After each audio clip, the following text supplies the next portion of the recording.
All right, welcome back to the Atlanta Child Murders Revisited. This is video number 20, and it is 14 December. We're going to go into the Thieves archives. So we've got this digital library of Georgia, which is really great. It's set up at the University of Georgia. Um, let's see. The guy on the Atlanta Monster talks about it, how it's an archive of all these news, mostly WSB news footage that they've saved, and now they've digitized it online at these archives of different news footage of different things.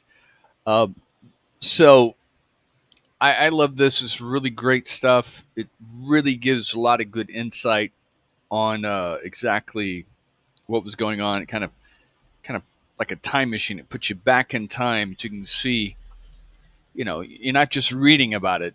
You can see how they're reacting, the way they looked, and how they sound and stuff like that. It's really good stuff. So what I've done is I've just basically looked under Thieves, under Moving Image, and I set it up by oldest first. Now this one is out of order.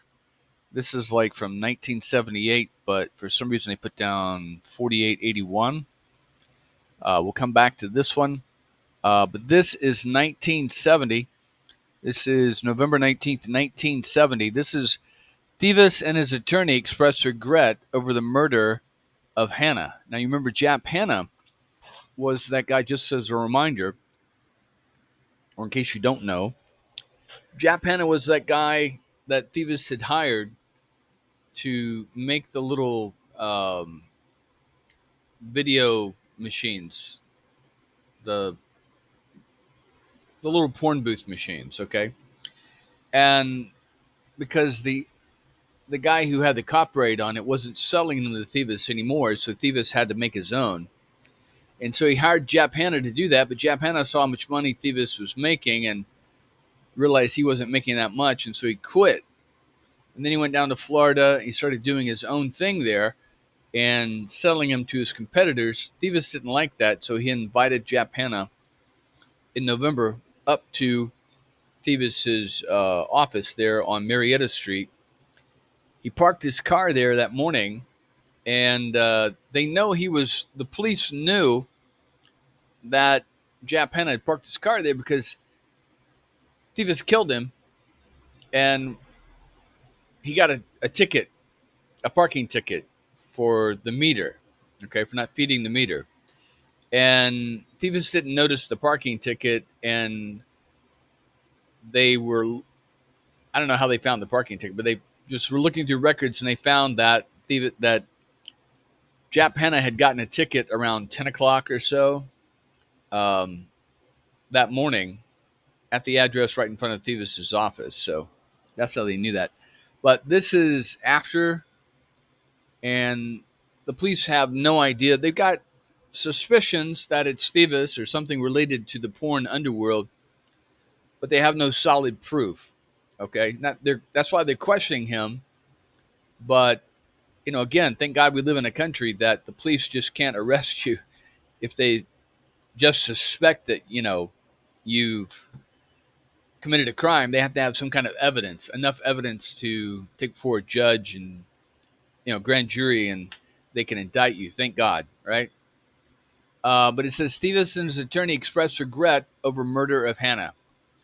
Now, his attorney, I believe this is Uncle Gene, the guy I used to hang out with in his office up in Colony Square.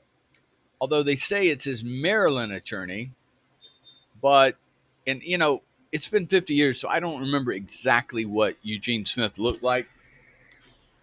But if you look here, you're going to see,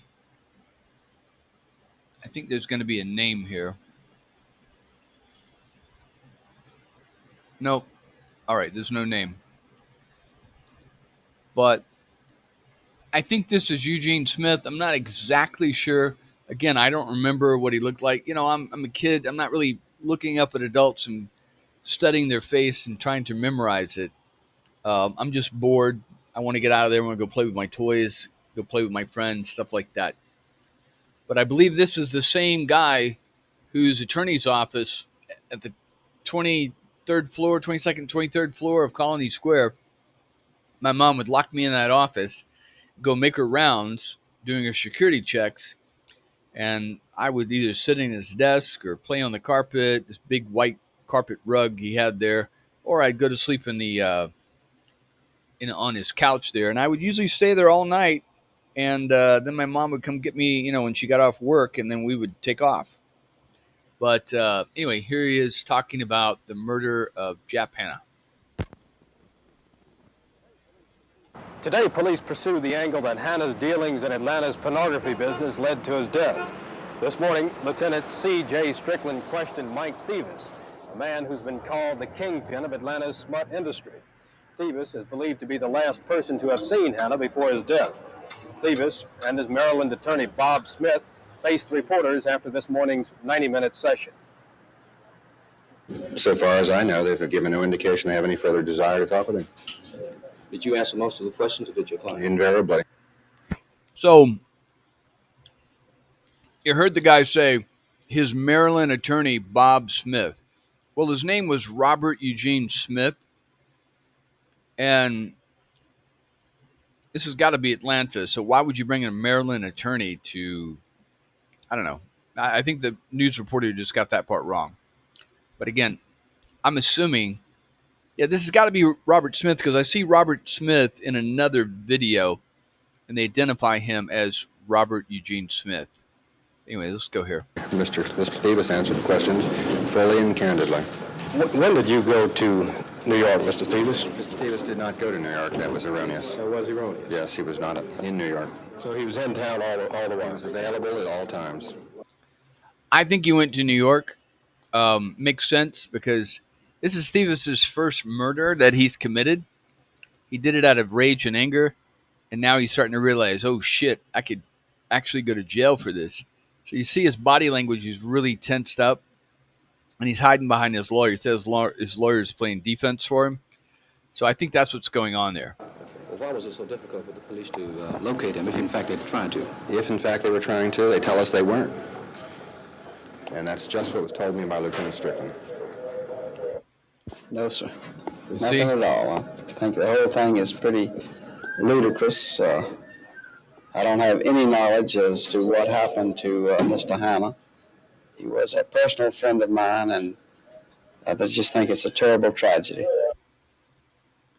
So, I don't know, did you see his body language there? Today, police pursue the angle We'll that go back Hanna's here. dealings. I don't have any knowledge as to You see how he looks around. He never looks right in the camera unless he's trying to make a point. And so, I've kind of studied body language a little bit. When they're looking around like that, they're searching for ideas, especially when they look up to I think it's the right part of when you glance up to the right, that's when they're lying. Now, there are other people that, don't do that. I've seen all kinds of videos of people that have been proven to be lying when they're talking. I saw this one really good one of Muammar Gaddafi.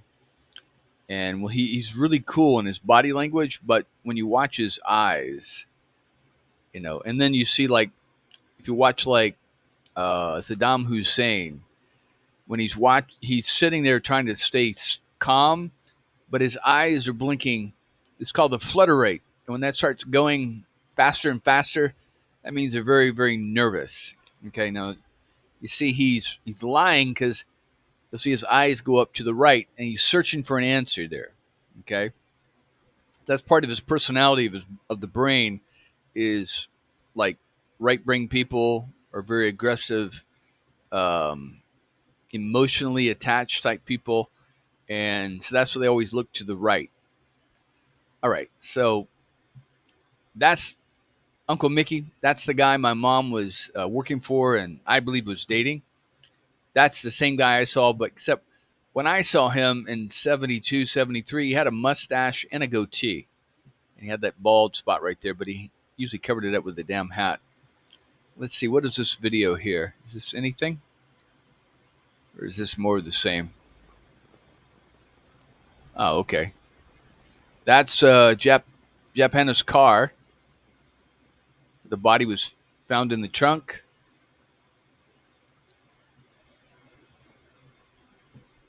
I don't know why they're letting them look at the damn car that close with the damn cameras, the news media. But I don't know. So anyway, go back here. So you see that right there, the lock. I'll go back just a little bit. So what happened was Thieves went out and got the car. He brought it into the garage there. He popped the trunk, uh, took Jap Hanna's body. He shot him into the office and dragged him in over to the car, put him in the trunk, and then he accidentally locked the keys in the trunk with him. So he realized he couldn't drive off and he couldn't pop the trunk. So he called Roger Underhill, who just happened to be a locksmith or a burglar, I guess you could say, from the Gambino family in New York. Roger Underhill came over. They popped the lock. Um, they melted the gun down, broke it up, melted it some kind of metal plate, and then they dumped it in the river, Chattahoochee River, over by Riverside Drive. And so Roger Underhill knew about all these murders. Roger Underhill didn't kill Jap Hanna, but he participated in the disposal of the body. And Roger Underhill didn't kill Jimmy Mays, but he paid for and gave instructions to the person who made the bomb and put it in the car. And then he went back and he picked up the bone pieces that he gave the thieves made into the doorstop. But I love reading the documents, okay, and then watching the news footage and reading the newspaper articles, and then watching the news footage, and it all kind of melds together, and it's really fascinating.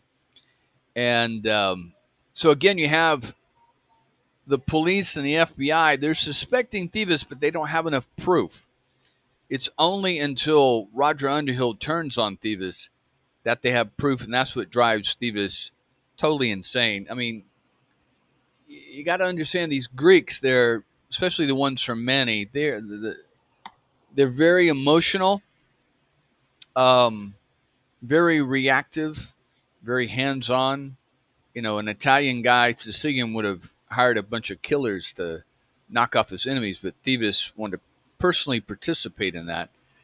And this goes back to the old time in Greece where they had these blood rivals. You know, like, you kill my brother, I kill your brother kills my father kills your father, and then, you know, they kill their sons, and it just generational things that goes on in these families, like the Hatfields and McCoys.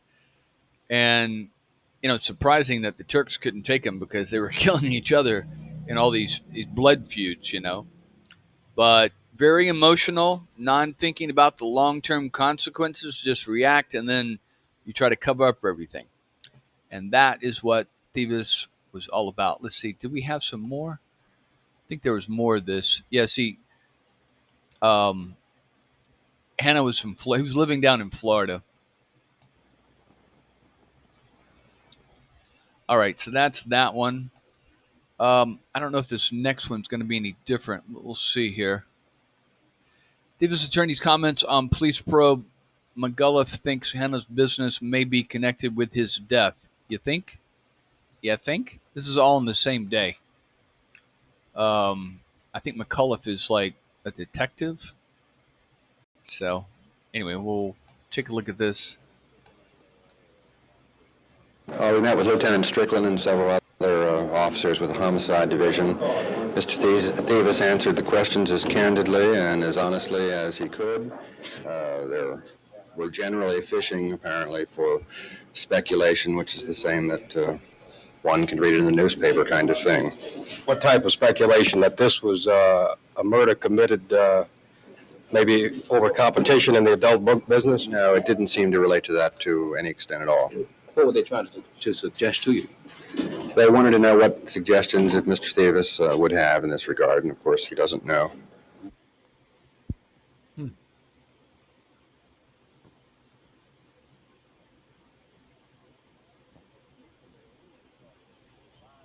I wish they had the The sound on people that this. are in the smut industry, by and large, almost every one of them have previous criminal records. Yes, sir. And they are in an industry that I would have to categorize as being a racket industry, much the same as the gambling racket, much the same as the lottery racket, much the same as the bootleg liquor racket. I think it is a racket type of operation.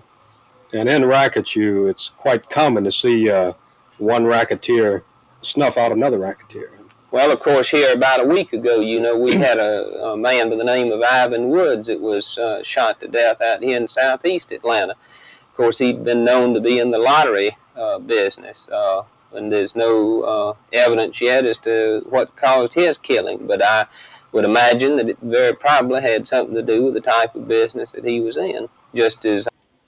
So this guy is obviously well versed on how the mafia operates. Okay, so think of it like this: the mafia is like a international corporation. Well, let's just say a national corporation. Okay, and um, there are divisions in corporations. Okay, so you got, I don't know, say Boeing. Okay, so you got Boeing. They make civilian airliners. Okay, they also make fighter jets, and then they also make, let's just say they make missiles. Okay, so there's these different divisions that handle different products or industries, whatever. It's the same thing in the mafia. You got the mafia, like the CEOs of the corporation at their headquarters in New York, and then they have different divisions out there. You got a gambling division, you got a lottery division, maybe gambling and lottery are the same.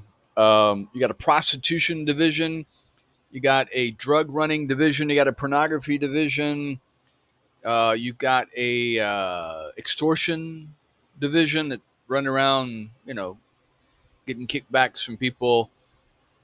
There's all these different divisions, and all these are kind of headed by different VPs of extortion or VPs of porn or whatever. And this is where Thieves fits.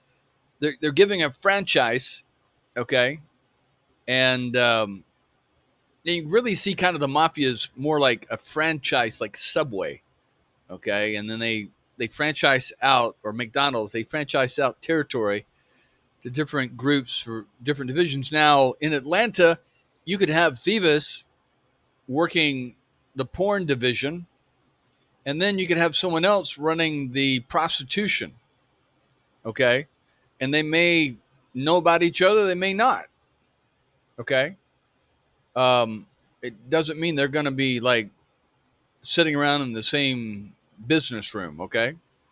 And then there may be, and you may have several people handling different prostitution. You may have high end clients, a manager running high end clients. You may have a manager running just Hispanic and black sections of the town. You may have managers running just, white suburban, you know, teen girl prostitution, or maybe teen prostitution, whatever. And the same thing with the drug division. You may have people handling just marijuana. You may have people handling just cocaine. You may have people handling them all, or even just handling heroin. Okay. And they're going to kind of, do their thing, and they're going to kind of be given a franchise license. And what that is you pay your royalty, you pay your whatever to the mafia. Okay. And there's going to be an enforcement division also in each town. And if you don't pay, that enforcement guys are going to come around and rough you up. They don't want to kill you because, then they're not making any money. But they will kill you eventually if you, stand up to them too long. So Thieves has got the franchise, not only for the porn in Atlanta and Georgia, but the majority in the United States, the Gambinos. A lot of the, like certain families didn't want to handle certain vices, like drugs or I don't know, pornography, whatever. And some of them were kind of muscled out. But somehow Thieves ended up with this franchise, and he's trying to keep it and defend it. And again, he's very hands-on, not very smart at that. I would have had a bunch of layers between me and the other people. I mean, if you wanted to get rid of Jap Hanna, you'd get like you did with Jimmy Mays. You get Underhill to go get somebody, and then put a bomb in Jap Hanna's car or knock him off, make it look like a robbery, and then Thieves could sit back and I don't know anything about it. But his emotions got the best of him. Luckily, they never got enough evidence to go after him on it until Roger Underhill. All right, but this McAuliffe guy is very smart. He understands what's going on, and thank God. Let's see. Now we're up to 74. So there's really not any news coverage from 72, 73, 74.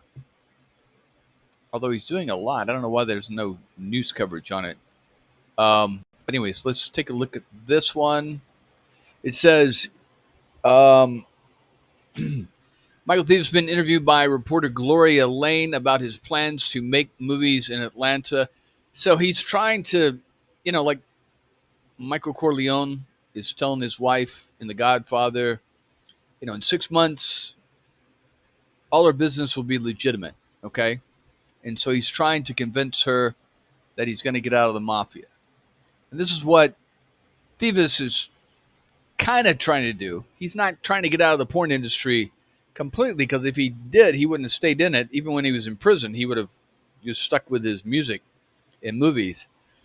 But he's trying to make up excuses or side venues to explain his wealth, okay? But, the government's not stupid. It's called money laundering, and that's what he's doing. Again, you can take the reason why organized crime is always involved in things like gambling, real estate, movies, music industry, and what else? And art. Okay, is because these things don't have um, a set value. They're kind of set by the industry. Okay, you can go out and sell your house for $1 million. It may only be worth $500,000, but you can list it for $1 million. Okay. Um, Same thing with a piece of art. I mean, I saw some stupid news article with somebody paid $100,000 for somebody had taken a white canvas and then taken a banana peel and stapled it to the white canvas and sold it for $100,000. And it was because of the name of the person, not because of the art. Okay, it's so fucking stupid. But again, you can make whatever you want, the value, whatever you want it. So it's a good way to launder your money, and then you've got it clean and everything like that. All right, so we're gonna go here and see what he says here.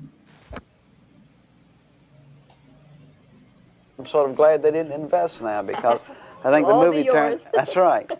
I think it turned out very nice performance. Each and every one of them. It's just one of those things. It was.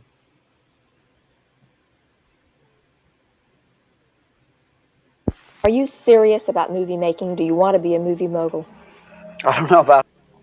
So this is part of his, rehabilitation tour. He's built this house, this huge mansion, and he's having this socialite news reporter come in, supposed to be a female. He can charm a female, okay? And he's just sitting there, all in his fancy house and fancy furniture and stuff like that, and he's trying to get into the music. The music and the movie industry. It is interesting that he's tried to make movies in Atlanta or Georgia uh, when it was really hard. Hollywood was stuck in in Los Angeles, and I think Burt Reynolds was making a few movies in Georgia, but not that many. Um, but isn't it kind of ironic now that now a lot of movies are made in Atlanta? They got all these studios. Like all the Avenger movies are now made in Atlanta. All the Marvel movies are made in Atlanta. I think even the last stupid Superman was made in Atlanta. A lot of movies made there. Okay, matter of fact, they're making Tyler Perry has built studios on the property where I used to go for my army duty there at Fort McPherson. They closed that base and then they sold the property there. But anyway, all right. So we'll keep going here. A movie Mongol, but I'm very serious about the movie making. In fact, we've moved our facilities from MGM in Hollywood to Atlanta, and we now have proper facilities for even editing and dubbing and things of that sort, which we did not heretofore have, which are housed in the entertainment complex with General Record Corporation that I also own, and the Sound Pit, which has facilities for overdubbing, screen work, and this type of thing. And we're very serious. The Sound Pit alone was an investment of $1.5 million.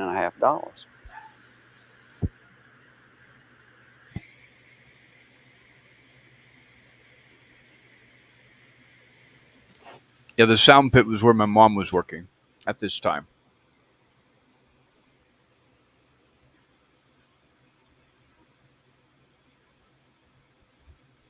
All right. Again, this is his rehabilitation tour. He knows that the government's coming. They're building their case.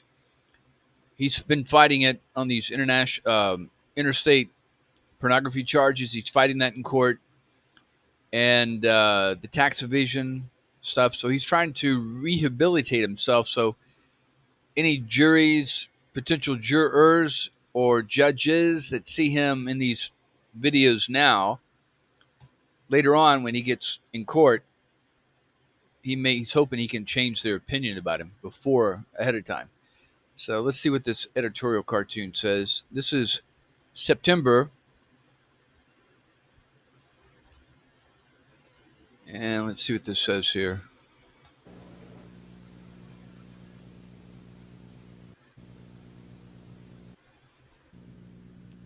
Oh yeah. So this is about an editorial cartoon about him wanting to buy the Fox, and everybody else was like, "Whoa, the porn guy is going to buy and run the Fox? No way." Yeah, there you go. 3.3 million.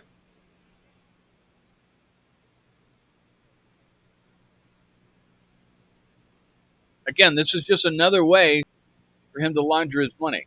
Okay, he's got $1 billion. Okay, stashed around. So this is just another way to launder it and make it clean. Okay. And again, I find this interesting. You see right here, 920. Now in August, like I did in my last video of 74, my mom and I are standing outside with Thievis waiting for his, you know, bodyguard to come around with the car. And we're sitting there in front of the Fox Theater, and my mom looks up and says, "Hey, I can't believe they're going to tear this place down and turn it into a parking garage. And wouldn't it be great if some rich guy came along and bought this theater and saved it?" And I piped up and looked up at Uncle Mickey and said, "Yeah, Uncle Mickey, you're rich. Why don't you buy the Fox Theater and save it?" And you could see the gears turning in his head. It wasn't that he was this great philanthropist that wanted to save this historical building. He started thinking about how he could stick it to society that's not accepting him now that he's rich because he's in the porn industry, and also how he could, launder his money through this thing. $3.3 million is nothing to him. Okay, so that's what's going on in his head, and this is what he does right after that. Literally within a few weeks of my mom suggesting this is what he's doing. He's putting in the offer, and of course, oh, I'll tell you that later.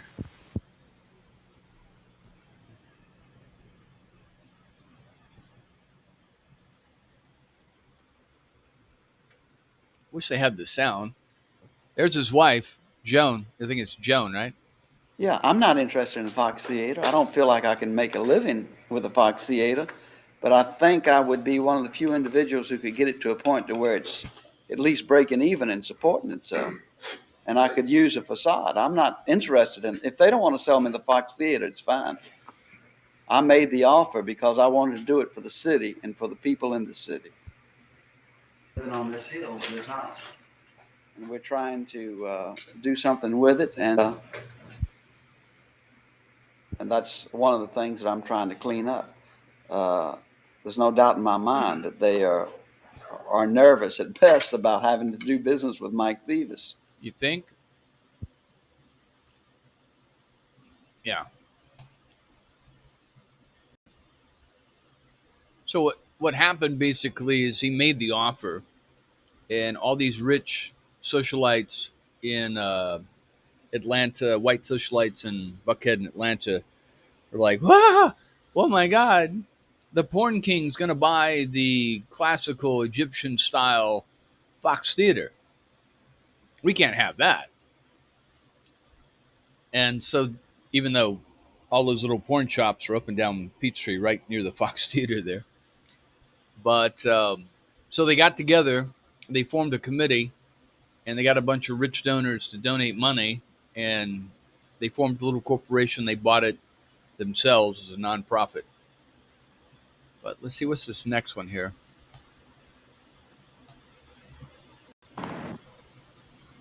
This is the multi-million-dollar mansion that Yeah. Mike Thevis is offering the city, on the condition that it not be resold and that it be used for some type of children's home.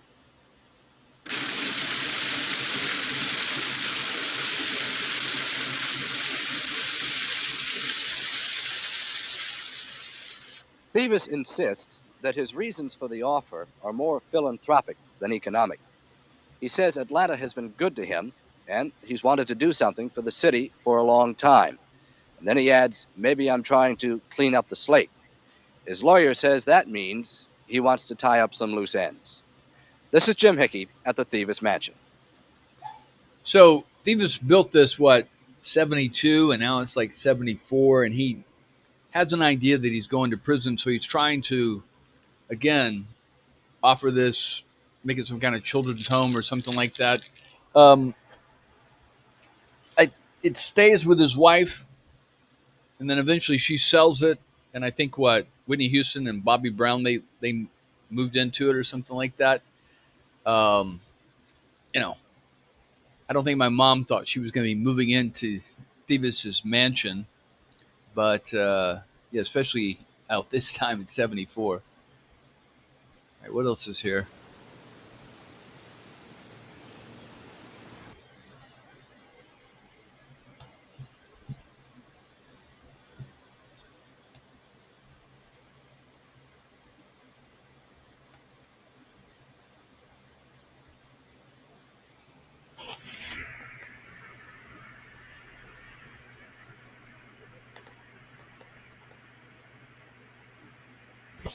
Okay, so it says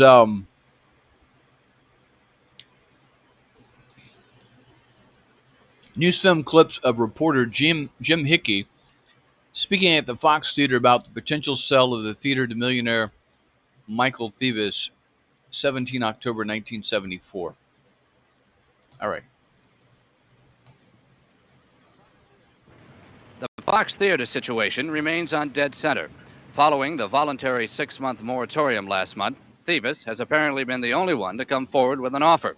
However, Thevis says he's waiting until the final outcome on his pornographic conviction before moving any further on the deal. Thevis was scheduled to appear in Jacksonville federal court today.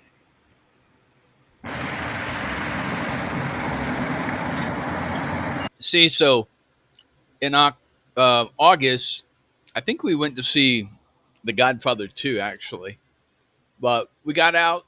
We were standing right here underneath this blinking Fox Theater sign, waiting for the limousine to come down, or the I think it was a Lincoln, like this car right here.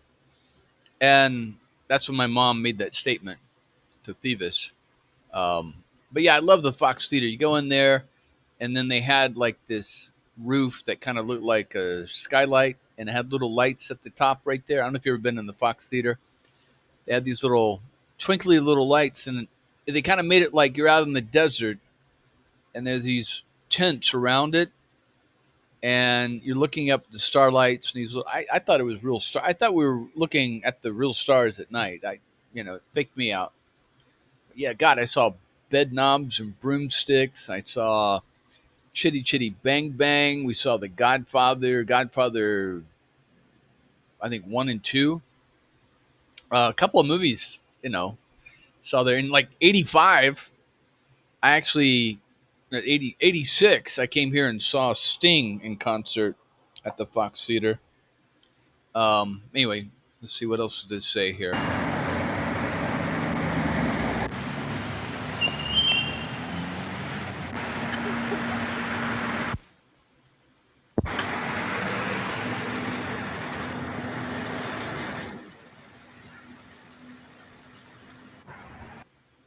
Yeah, so this is kind of the side, and over here, okay, there's like a little street. I think it's like right over there, and that's where you have all the buses, and the guys would tour in the bands and stuff. They would park the buses here, and then they would go in the side entrance there.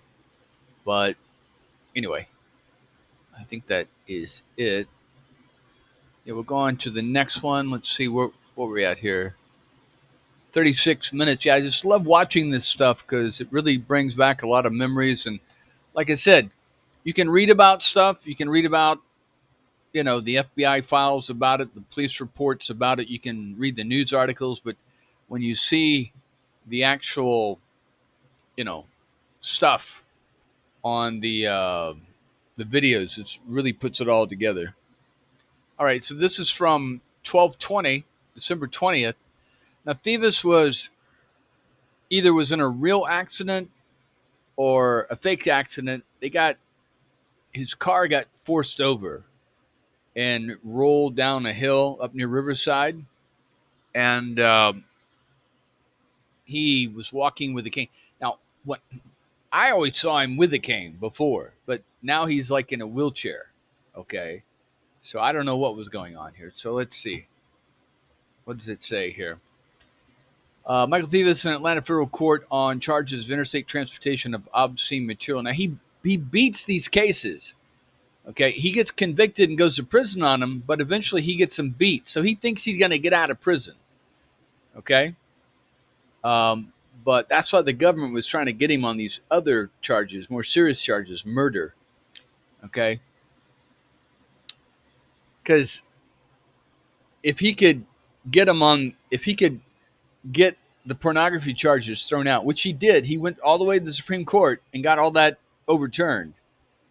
And there's no murder charges. Well, you can make a deal with the government and say, look, how much you say I owe?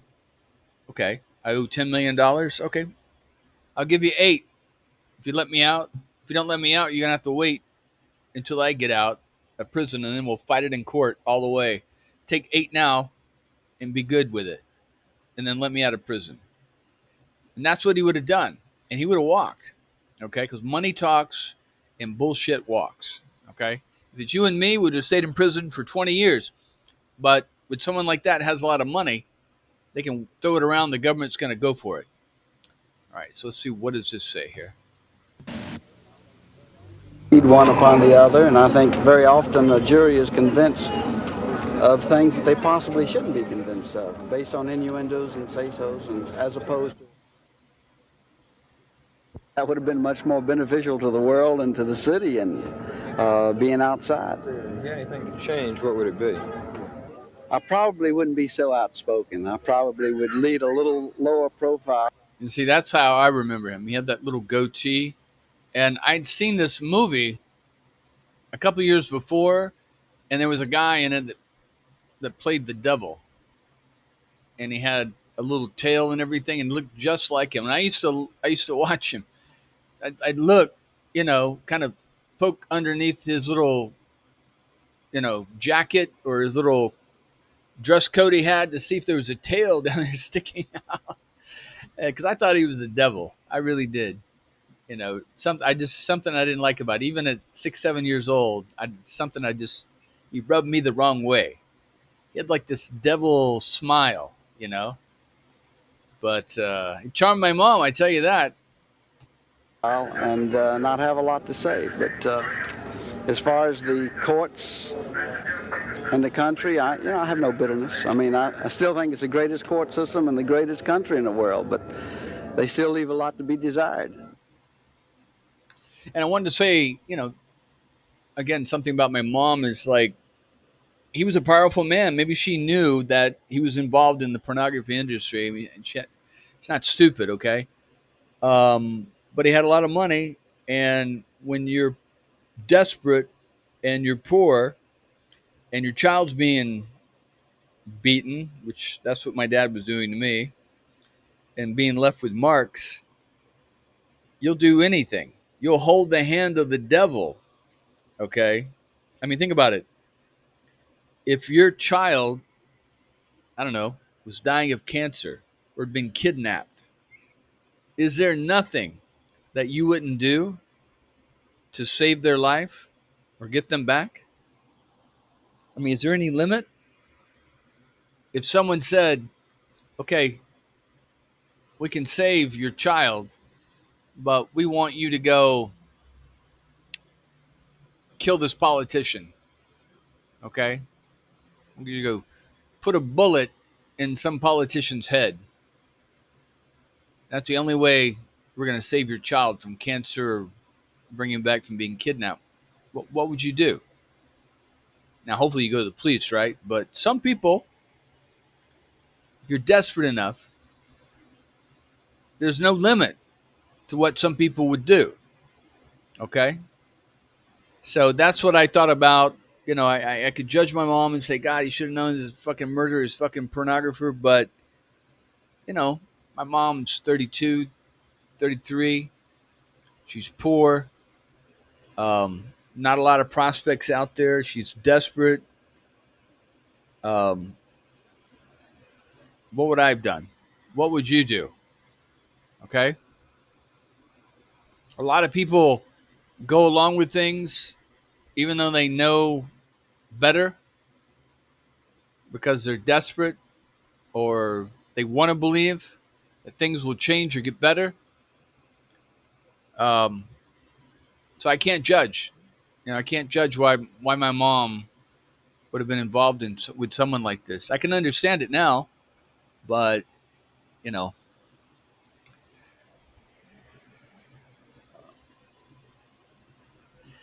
there was always this tension between my mom and my granddad, her father, and her stepmother. And I remember one time I was staying with my grandparents, and I was probably 8 or 9, just a few years after this, and my step grandmother, who I thought she was my grandmother, came right out and told me, "Your mother's no good. She's a fucking whore." My grandmother telling me this, okay? She's a criminal. She's a whore. And after that, I never wanted to go down and stay with my grandparents ever. I'd go with my mom to see them, but I never wanted to stay with them ever. And my mom asked me why, and I said, "Well, Mom, Grandma doesn't like you very much, and she said some really nasty things to me about you." "What did she say?" "Oh, I can't repeat that. I can't tell you. I don't want to tell you what she said." And now I understand why they said those things. Okay. But I understand why my mom got into that bed with the devil every month or every night or whatever. Who knows? Because she was desperate. And like I said, what would you do? Are there any limits to what you would do to save your loved one, your child?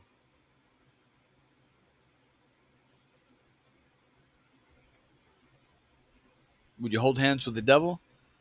Would you get in that bed with the devil every night? Don't judge until you've been there, folks.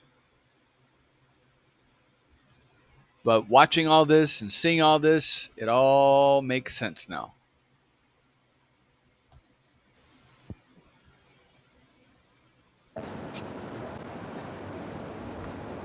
You see, look at that. Now he's like limping around. He's got like 2 canes. He always had a cane, okay, but now he's got 2 canes, and I think, yeah, there's his bodyguard. One of his bodyguards. No, I think that's the FBI.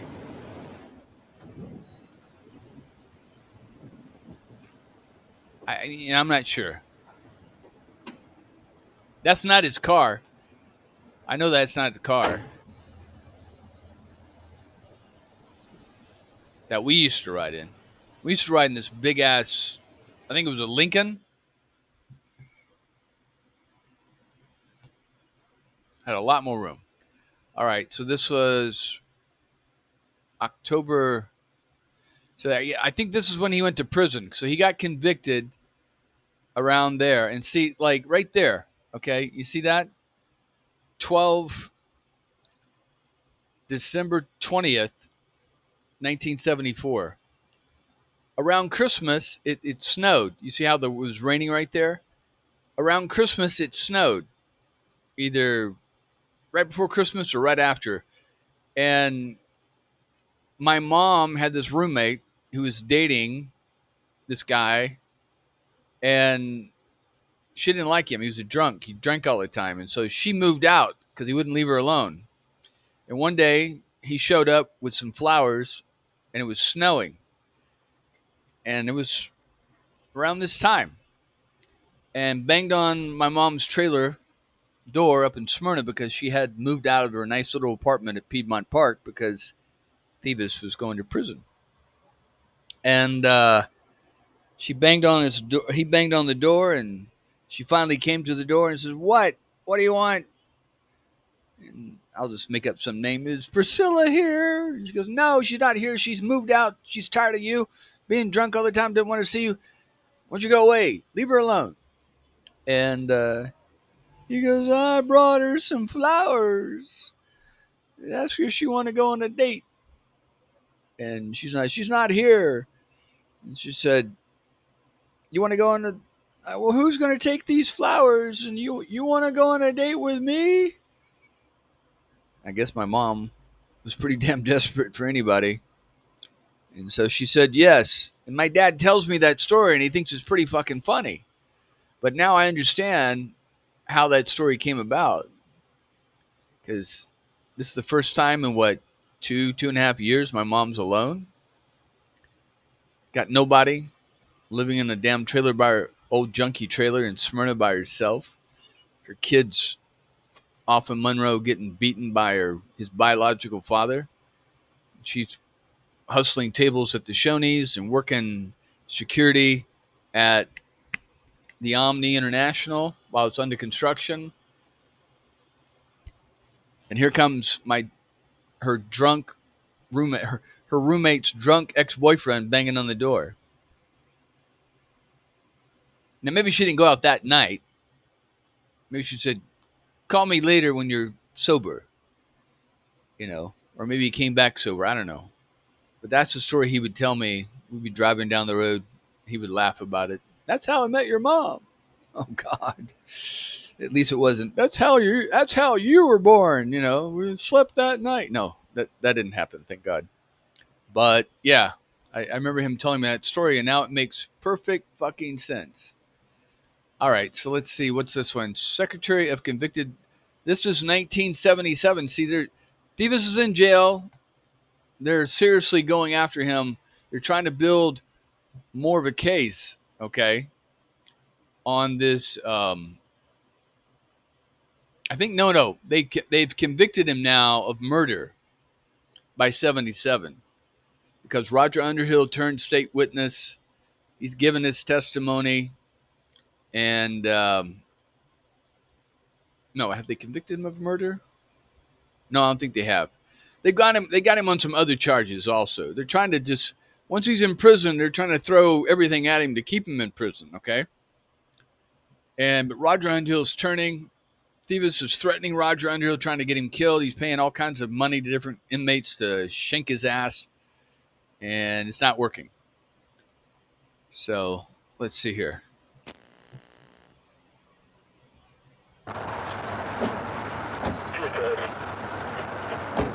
Now that's Patricia McLean. That's his girlfriend. He's going to help him break out of prison. Now, could this delay things pretty much? No, in our view, it won't delay anything. And what about the possibility of release? I anticipate, hopefully, that there will be personal bond in connection with the appeal that's pending. No matter. And have you yet been able to determine why she would be a possible potential defendant? I wouldn't be able to comment on that. Thank you very much. Thank you. I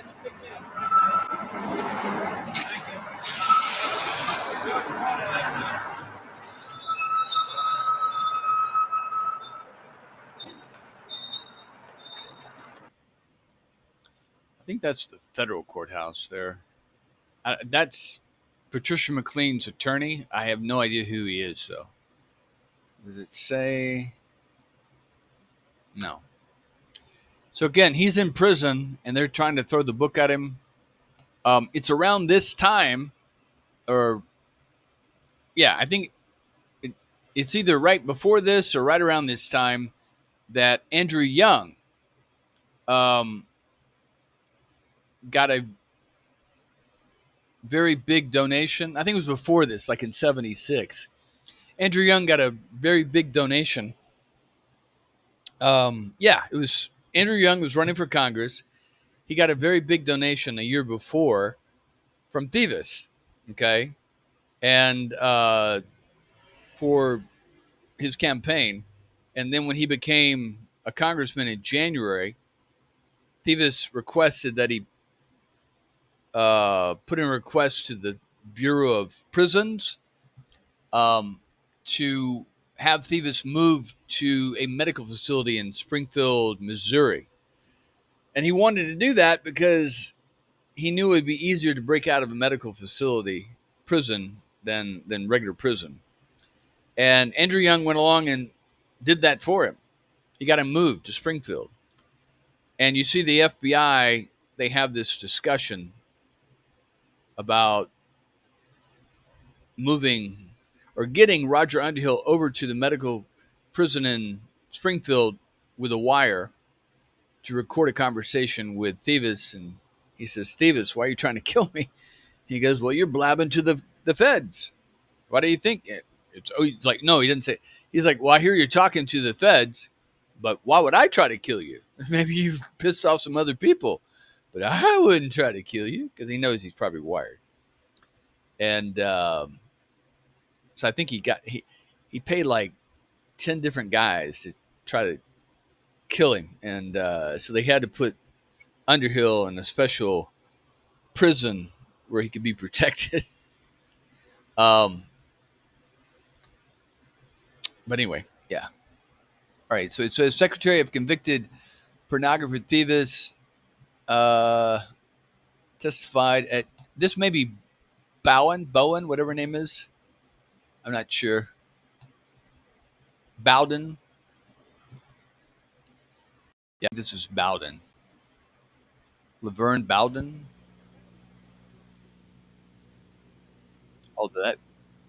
While the exact reason for Ms. McLean's appearance before the grand jury is still secret, it appears more and more as if the government is trying to work up information that could lead to more criminal action against the already imprisoned Mike Thieves. Terry Casey, Action News, the Federal Courthouse. Isn't that funny? They're calling her the secretary. The sexy Terry. No, it's really his girlfriend. Okay? His main squeeze. I think she used to be a dance instructor or something. Anyway.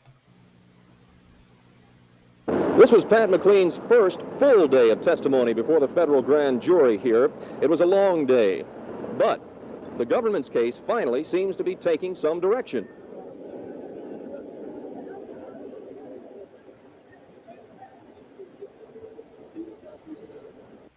Now, again, this is the same woman that's going to help him break out of prison. It's going to find the property for Roger Underhill. It's going to buy the shotgun and buy the silencer, and is going to get Mr. Abbott, who's either her cousin or Laverne Bowden's cousin, to use his police information and then help Thieves gun him down with Roger Galante. What, in a year from now? He's going to help him break out of prison about 6 months from now, and then they're going to gun him down about a year from now. So she looks all innocent. And again, this is the woman that's got the fancy interior decorating business up on Maple in Buckhead, 2 doors down from Thieves' criminal lawyer, Ed Garland.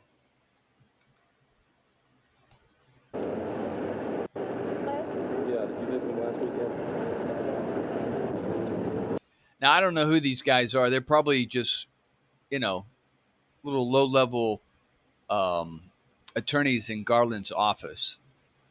They always have junior associates and stuff. Here goes, send her out to take care of the girlfriend of our client. Because all this time, she's not paying for her attorney, folks. It's Thieves. And they're more likely reporting back to Garland what she's saying, and then he's reporting to Thieves what his girlfriend is saying. Okay, so they're more like informers. They're not working on her behalf. They're working for Thieves' behalf. But yeah, this news footage is just fucking excellent. I love this stuff. And so they got a federal grand jury. They're trying to, in order to indict somebody, you can't just, thank God it's America, you can't just throw out a charge. You got to take it before a grand jury and say, look, we think he did this, we think he did that, and here's the evidence, and here's that, and here's a witness, and here's a witness. They'll tell you this and that. And then the grand jury, which has 20-something people on it, a majority of them, 18 of them, I believe, depends on the state, will get together and say, yeah, we think, yeah, definitely. Let's charge that motherfucker. And they'll bring out a grand jury indictment. It's not a prosecutor, attorney indictment. It's not a judge indictment. It's a grand jury indictment. Oh, wow, I'm down to 58 minutes. We're almost done here. A lot of fun, though. I love watching this stuff. It's just really good. Let's watch this one. Yeah, now, Kometkis, that is Thieves' dad, okay? He brought him from North Carolina. That's the one whose dad was born in Greece. But yeah, this is Kometkis. Let's watch this one real quick. We got enough time. Chris Kometkis is the uncle of convicted Atlanta pornography dealer Mike Thieves. Kometkis told me during a recess that is the reason, and the only reason, he said, that he was put on trial. Terry Casey, Action News.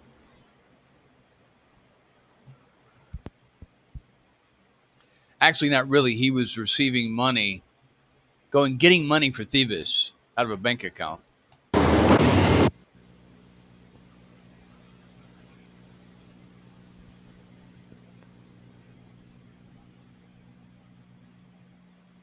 I don't know who that is. So you can see how the faces are changing. There's mostly white in the videos in the early 70s, and now you're getting more African Americans inside the law system. All right, so we're done there. That's a lot of fun. I really like going over a lot of that. I know it's boring for some people, but it really puts it in perspective, everything that's going on there. All right, take care, folks, and we will continue. All right, bye-bye.